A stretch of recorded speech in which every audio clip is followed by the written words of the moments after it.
Selamat siang, jumpa lagi dengan Denok Ayu Novel. Bagaimana kabar sobat semua?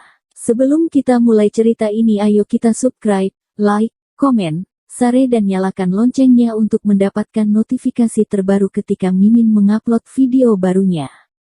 Cantik terlihat jelek, bab 31 Make up 1. Papa, berarti sekarang kita akan membeli baju untuk Mama kan? Simon dengan bersemangat lari ke depan dan menarik lengan baju Devan setelah keluar dari toko pakaian pria. Devan berputar balik dan melihat Sherin yang berada di belakangnya, kemudian berkata dengan muka serius, "Aku takut tempat seperti ini tidak sesuai dengan selera Sherin yang begitu memilih." Sherin berpikir sejenak dan mengangguk kepalanya, "Benar-benar. Pakaian sini sangat mahal, aku tidak sanggup membelinya." Tetapi setelah itu, dia merasa ada sesuatu yang salah. Pria ini tidak bermaksud mau berdiskusi dengannya. Jelas, pria ini sedang menyindirnya. Bab 31 Make up 1. Dan itu tidak masalah. Dia memiliki hak untuk mengajar anaknya dengan caranya sendiri. Ma, semua bibi-bibi yang datang dengan papaku dulu membeli sampai harus menggunakan mobil untuk membawa barang-barangnya. Mama tidak perlu membantu papa menghemat. Simon berkata dengan serius sampai mengerutkan alisnya. Tetapi dia tidak sadar, muka orang yang berdiri di depan itu sudah menjadi hitam. Alis Sherin terangkat setelah mendengar kata-kata Simon. Sampai harus menggunakan mobil untuk membawa barang-barangnya. Sherin juga berkata dengan serius, "Oh, itu karena bibi-bibi itu ada melakukan sesuatu untuk membantu papamu. Dan papamu memberi imbalan, masih berani mengatakan dirinya itu pertama kali." Sherin sejenak merasa dirinya sangat bodoh. Seorang pria membeli begitu banyak barang untuk seorang wanita, dia tidak percaya itu bukan karena ada sesuatu. Melakukan sesuatu untuk membantu papa. Papaku bisa minta bantu apa sama mereka? Papaku memiliki segalanya. Simon bingung. Sherin merasakan kemarahan di dalam hatinya. Papamu memiliki segalanya. Papamu benar-benar tidak memiliki apa yang dimiliki seorang wanita. Dylan yang di samping mendengar kata-kata itu, tertawa dengan tidak sopan. Padahal dia mengira wanita ini sebenarnya jujur dan baik. Ternyata mulutnya juga tajam, tidak kalah dengan Devan. "Beli atau tidak? Kalau tidak beli kita akan pulang sekarang." Devan tidak bisa menahan lagi dan bersuara. Sherin melihat ketidaksabaran yang jelas di muka Devan yang membuat Sherin merasa emosi.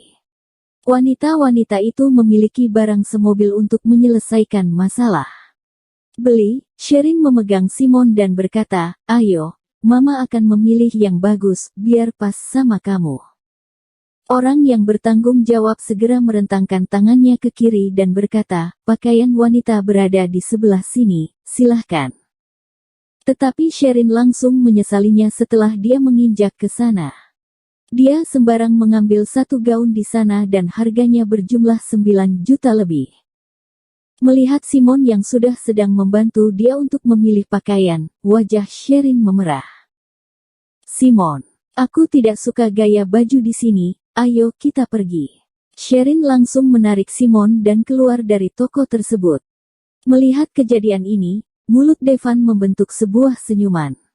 "Bagaimana, Devan? Apakah kamu tertarik?" Dylan berbisik di sampingnya. Devan menatapnya dan berkata, "Penampilan miskin seperti dia. Bagaimana aku bisa tertarik?" Dylan mengangguk dan berkata, "Benar, wanita miskin dan masam. Wajahnya pun tidak termasuk cantik, masih berani menawarkan diri untuk mendidik Simon. Direktur Devan kita tidak butuh uang sekecil 1 miliar pun. Benar-benar terlalu percaya diri.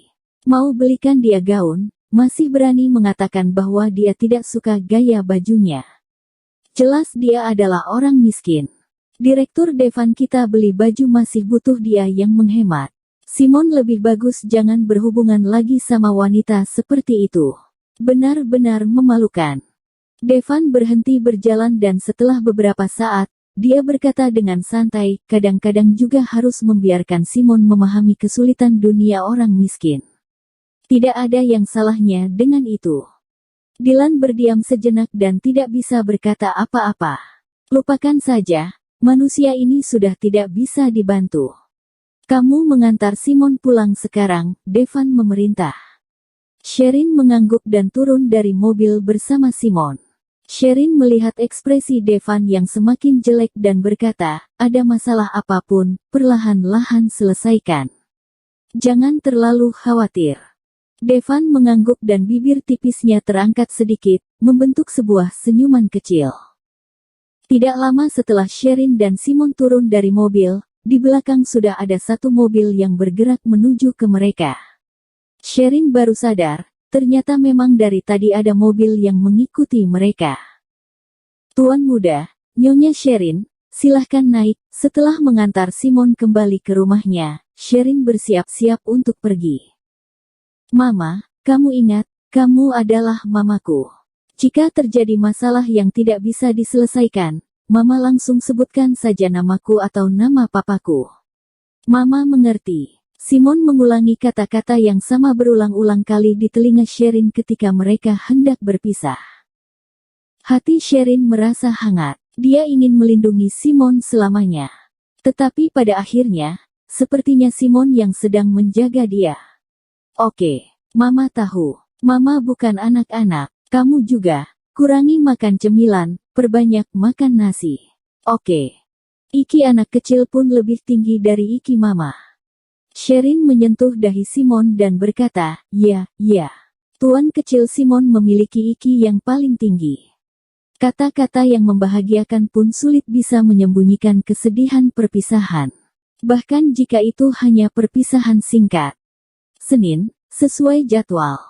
Kakinya baru menginjak masuk ke ruang penata rias, gadis bantet itu langsung mendekatinya. Sherin, kamu memang pintar. Dengar-dengar, manajer menaikkan gajimu. Gadis bantet itu memiliki makna yang tidak jelas di matanya.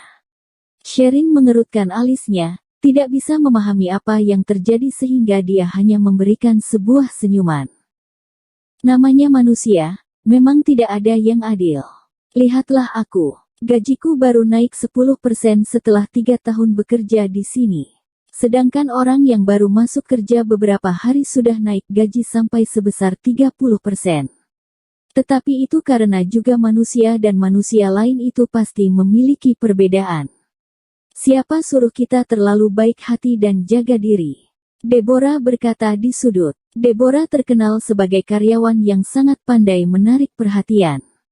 Setelah itu, Sherin baru tahu bahwa Deborah bisa masuk ke SM karena dia memiliki hubungan dengan manajer lupus.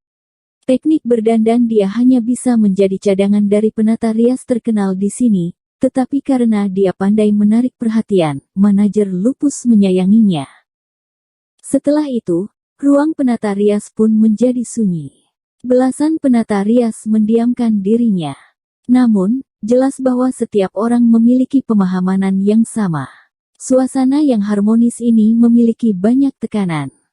Sherin duduk di depan meja rias dan tidak mengerti apa yang terjadi. Apakah Gabriel yang menambahkan gajinya? Mengapa? Dia ingin menjelaskan, tetapi dia tidak bisa mengatakan satu kata pun. Hanya bisa melihat kepada mata-mata yang berisi penghinaan. Kemudian ada seorang Felis yang menepuk pundaknya dan mengangguk kepada Sherin. Tatapan Felis yang berisi kepercayaan memberikan Sherin kekuatan yang besar. Sherin, kamu sudah datang. Suara manajer lupus terdengar. Sherin merasakan kedinginan di belakang punggungnya. Dia segera berdiri dan membungkuk, manajer lupus. Duduk sini, manajer lupus menarik sebuah bangku dan duduk di depan Sherin. Sherin, bentar lagi Direktur Devan mau membawa GM Gabriel ke pesta. Kamu mengikuti mereka pergi dan make up untuk mereka. Make up untuk Gabriel di depan Devan. Sherin belum sempat memiliki reaksi apapun, dia terdengar suara bangku jatuh ke lantai di belakangnya. Bersambung. Terima kasih kepada kalian yang telah menonton video ini. Jangan lupa tekan tombol subscribe-nya dan nyalakan notifikasinya untuk mendapatkan video-video seru lainnya dari Denok Ayu Novel.